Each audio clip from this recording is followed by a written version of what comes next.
पतीचे एका महिलेबरोबर अनैतिक संबंध होते। या संबंधाला पत्नीने विरोध करताच संतप्त झालेल्या पतीने आपल्या पत्नीचा ऊस तोडणीच्या कोयत्याने वार करून खून केल्याची घटना दक्षिण सोलापूर तालुक्यातील वडापूर येथे रविवारी पहाटे 5 वाजण्याच्या सुमारास घडली आहे।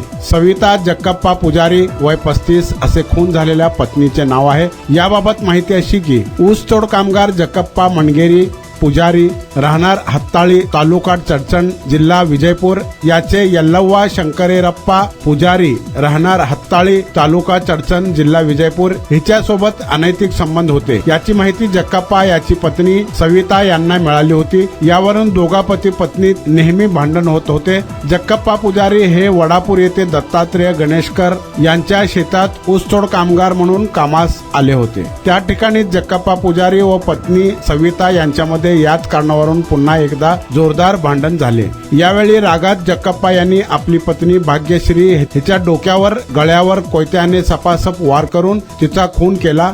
या घटनेची माहिती मिळताच उपविभागीय पोलीस अधिकारी संकेत देवळेकर, प्रभारी सहाय्यक पोलीस निरीक्षक ज्ञानेश्वर उधार, मंद्रुपचे पोलीस उपनिरीक्षक राजकुमार डांगे, सहाय्यक फौजदार रवींद्र चव्हाण आदींनी घटनास्थळी धाव घेतली।